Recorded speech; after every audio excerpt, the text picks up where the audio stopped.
Hello, my mathematicians. This is Miss Foster with Math in Focus, 4th grade, Chapter 6, Lesson 7, Fractions of a Set. A set is just a group of objects. Perhaps they are teacups, perhaps they are puppies. When we're finding a fraction of all those things, that can be a little different to us. So look out for the division, look out for the multiplication, and look out for the bar models. Let's take a look. So to do this, here we have 16 cups in the set, and the set of cups is divided into 4 equal groups. 12 out of the 16 cups in the set are blue, which are unfortunately colored in orange on this bar model, but there you are. And then 1/4 of them is colored in red. Now, that means that 1/4 of the whole set of 16 is 4. 3/4 would be like taking that number for just one of those, in this case 4, and multiplying it by 3 times. So the shaded parts make up 3/4 of the set, and this means that 3 out of the 4 groups are blue. So 3/4 of the cups are blue. So how can we get around these kinds of problems? Strategy of finding the one. What is just one of them? And a unit fraction is 1/3, 1/4, 1/5, 1/6. Any fraction that has a 1 in the numerator. And if we think about it that way, if you know what 1/3 is of the whole group or set or amount, then you can figure out what 2 of those thirds would be, or 3 of those fourths. So let's take a look down here. What is 3/4 of 16? Well, 4 units, or 4 ones, are 16. So if we divide all that by 4, because we want to have fourths there, then we have 4 whole units, or 4 whole wholes.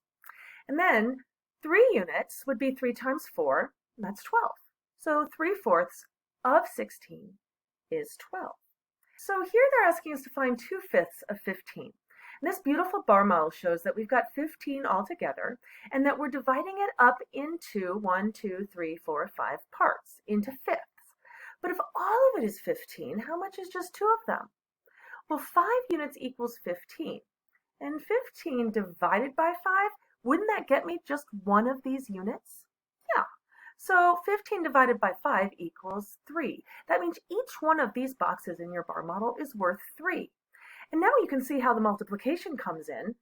3 times 2 would be 6. So 2/5 of 15 is 6. Let's look at 2/3 of 9. Well, what would 1/3 be? We're going back to finding the 1. Well, we're looking at thirds, so to find just 1/3, I think I would do 9 divided by 3. And that equals 3. You've known that for a long time, I'm sure, all of you. So that would be one of them. But we want 2 of them. And 2 times 3 is 6. 6 is 2/3 of 9. Let's try it again. We've got 30 here, and we want to know about its fifths. So I think I'm going to do 30 divided by 5. You know, I could write it like a fraction, couldn't I? Isn't that the same as 30 divided by 5? Yes, it is, my friends. 30 divided by 5, well, let's see. 5 times 5 is 25, and 5 times, one more 5 would be 30, so that's 5 times 6. So we knew that 6 is 1/5. 1/5 of 30. We want 3 of them. So if 6 equals 1/5 of 30, then 3 times 6 would be 18. 18 is 3/5 of 30. Now, another thing they want you to be able to do is multiply a fraction and a whole number. So the story goes, Mom baked a pumpkin pie and cut it into 6 equal slices. Mom, Dad, Jay, and Becky each ate a slice.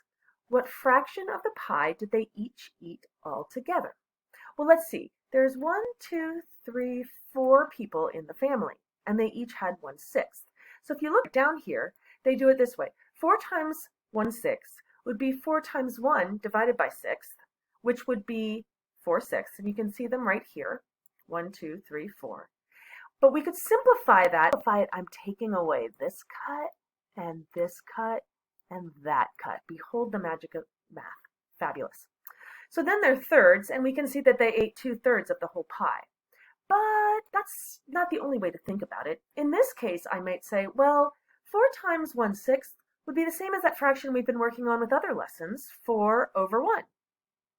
4 1/ths if you will. And we've been practicing multiplying those fractions by each other. When we've been making equivalent fractions, we can multiply the fractions here. If I multiply 4 times 1 is 4, and 1 times 6 is 6, there I get 4/6. And then, of course, we're using our common factors to simplify this using division. 4 divided by 2 is 2. 6 divided by 2 is 3, and we get to that simplest form. So here we've got 6 times 3/4.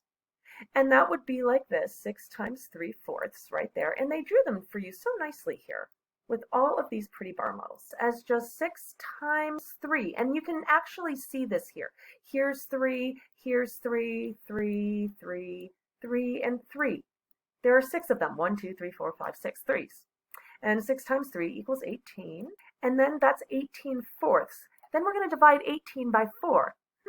And I know that 4 times 4 is 16 because I love square numbers, and that's 1. So that would be 4 groups of 4 that I can get out of the 18.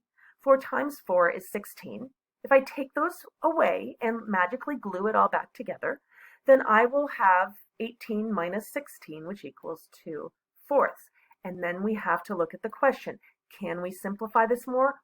Wow, I think I can, because 2 and 4 are both even, and that means they share a common factor of 2. So 2 divided by 2 is 1, and 4 divided by 2 is 2, and we also know that 2 is 1/2 of 4. Fractions of a set can just get real weird and crazy, guys. I just need to warn you about this. So a set is just a group of objects. Numbers can be thought of as sets. The wise mathematician will definitely use fraction bar manipulatives, drawings, bar models, multiplication or division to find fractions of sets or numbers. If there is a large space under the problem, you must draw bar models. All word problems must be answered in a complete sentence. My friends, thank you so much for playing fractions with me today. Have fun playing with fractions of a set. Bye-bye for now.